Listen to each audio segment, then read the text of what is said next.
One sentence, what would you say to them as they begin university at the age of 18 or 19? What's the restorative, the redemptive sentence? What should they do?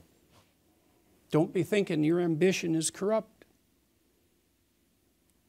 You know, because that's part of the message now. Human beings, we're a cancer on the planet. We're headed for an environmental apocalypse.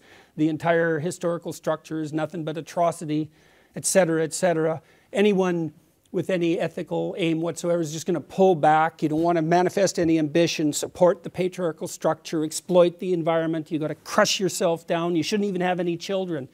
It's like, no. There's no excuse for that. There's zero excuse for that. I saw a professor at an event, something like this.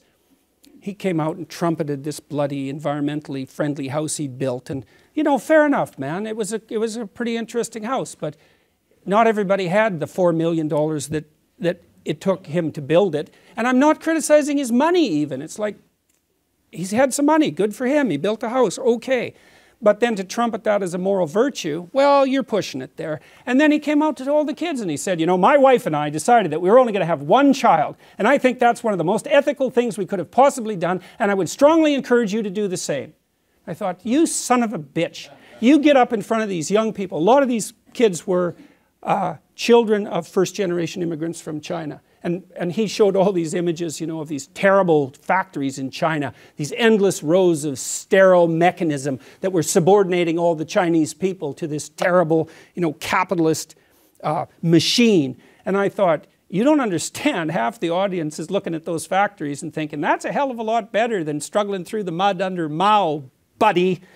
And so I don't know where he thought he was, but to come out in front of all those kids and basically tell them that the whole human enterprise is so goddamn corrupt that the best thing they could possibly do is limit their multiplication, and to think of himself as a scholar and an educator, it was just, I did say something, by the way. It was rather uncomfortable, and he stomped off the stage.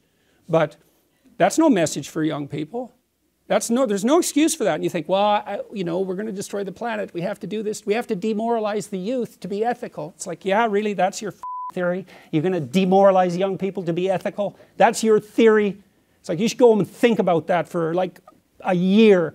And I'm passionate about this, you know, because you have no idea how many people that's killing. You have no idea. I see people everywhere, all over the world. They're so demoralized, especially young people, especially young people with a conscience, because they've been told since they were little that there's nothing to them but corruption and power.